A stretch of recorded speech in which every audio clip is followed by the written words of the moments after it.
السلام عليكم معشر ابو حمرون عشاق الوداد البيضاوي اينما دمتم في اي مكان دمتم بصحه وعافيه.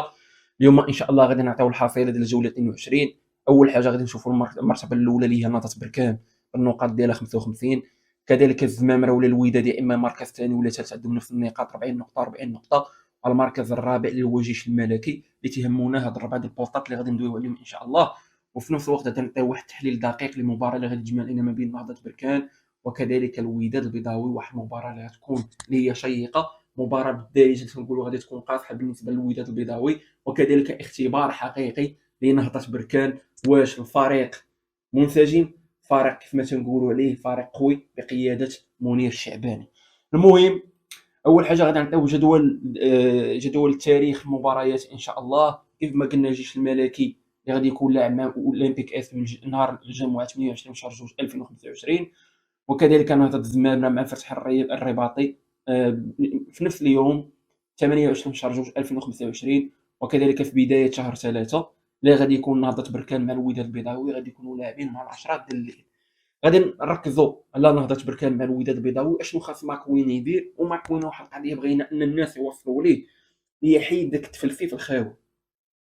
راه من خسرنا قدام فاس عولتي على واحد التشكيله وجبتي بها الانتصارات اخاي ماكوينه. انا عندي واحد النقاط ديال القوه اللي في الفريق ديالي، نحاول انني نستغلهم. وتنقول لك حنا تنحيوك على واحد القضيه اللي هي الغوطاسيون، التدوير بطريقه اللي هي فنيه، وتنقولوها ونعاودوا نقولوها. راك من تدور اللعابه تتخليهم في الفورمه ديالهم، وكذلك التنافسيه على البوست تعطينا حنايا لو ميور بروفيل اللي غادي نختاروا انا واجد وغادي يدخل يلعب ليا. راه حيت في التداريب اللعابه في التداريب راه ماشي هو ذاك اللاعب اللي غادي يكون في وسط الجمهور قدام واحد الغريم، قدام واحد التكتيك جديد، قدام هذيك الاجواء. والواحد اللي غادي يكون في التدريب في هذيك الوقيته راه ماشي هو اللي غادي يدخل في الماتش. لذلك اللاعب من تيجي جديد وتبقى توظف فيه تدريجيا وتمشي لك مع الاجواء، راه ماشي اول مره غادي تجي وغادي تحطو وغادي تحرق الورقه ديالك. وكذلك نحافظ على التشكيله.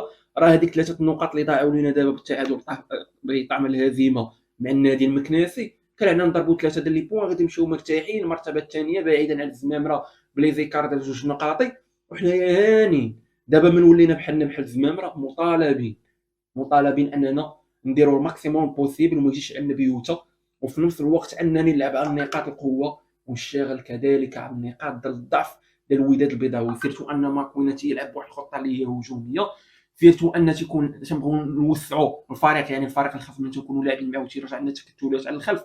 وكذلك تتلعب عليها نهضه الزمر، نهضه تتلعب عليها نهضه بركان، وهي خطيره في هذا الامر. يعني عند لعابه تلعب مع كونتر اتاك تجيب عليك بيش، وديجا لعبنا معاه ب10 اللعابه ولعبت كونتر اتاك في الشوط الثاني وماركت عندنا بيت، رغم ان كانت عندنا كره والهجوم وداك الشيء، كان عندنا عمق في التسجيل. لذلك ماكوينا خاصو يلعب على النقاط ديال الضعف يوليو مزيان.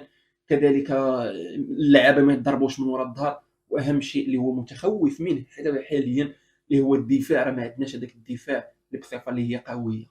باقي تتحس ان الدراري لي كونديسيون فيزيك ديالهم باقي ما عندهمش كونديسيون فيزيك واقف. تشوف لاعب تيطير بحال لورش ما شاء الله جا من وراء اللعابه وامتداد. نعتبر واحد النقطه اللي هي ايجابيه شفتو مع النادي المكناسي تبارك الله كندير في اللياقه البدنيه. نلعب على القوه ديالي، عندي وريقات نلعب بهم. شوف الدراري اللي واجدين سيرتو البطوله ديالنا. ماكوينا تيبغي يصنع لينا شي حاجه اللي كاينه في اوروبا. حنا راه البطوله المحليه خاصهم يكونوا عندك اجنحه وعندك واحد اللاعب اللي هو بين صافي دقات تلعب بواحد التشكيله تتغلب بها. السلام عليكم. التطوير حنا مع تطوير ديال اللعب، ماشي كونتر نقول لك لا ما تدخلش ليا هذا وحيد هذا وزيد ليا هذا. لا، لعب لينا سيدي بنفس التشكيله.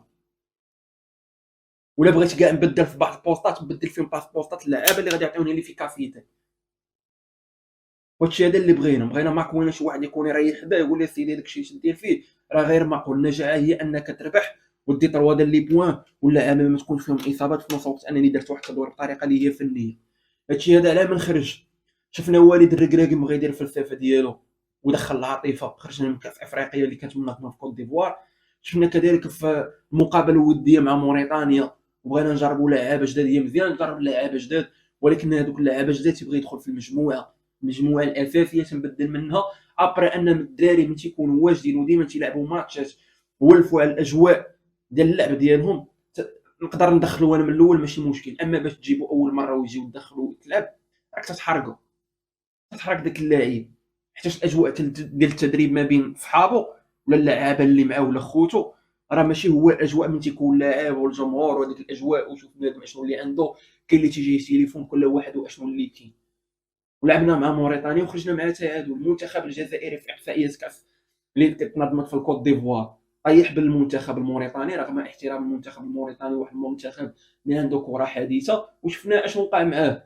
يعني باغي الكاليفيكاسيون المنتخب الجزائري تلاقى مع منتخب موريتانيا وديجا لعب مع الوديات وداروا انه صافي وكلشي تيقول واحد المقابله في الجيب، وفي الاخر انتصر المنتخب الموريتاني.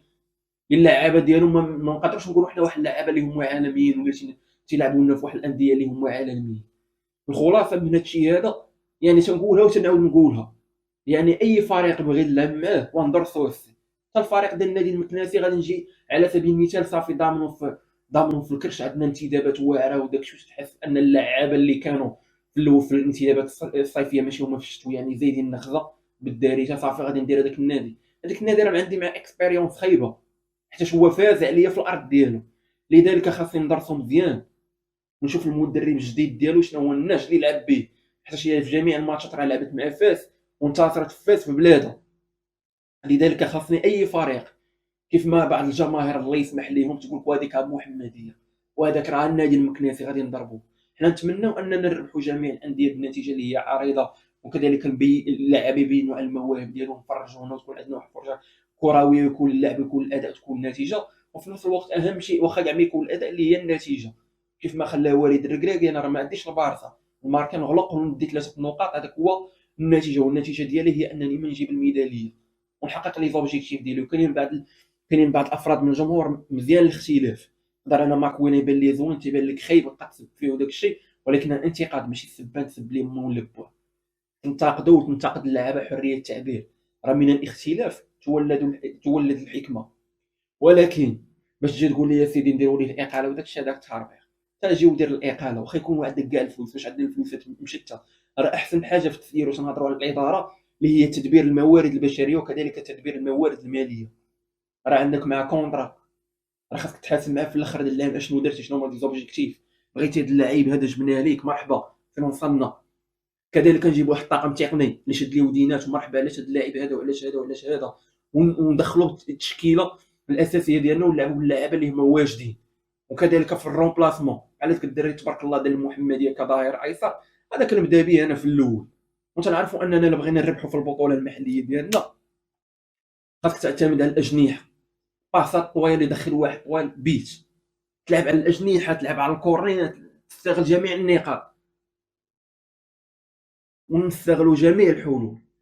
المهم الاخوان ما بغيناش الفيديو انه يطول، خليونا واحد الاشتراك وواحد اللايك، ولا عندكم شي تعليق ولا شي راي ديالكم خليونا في الكومونتير، والى اللقاء.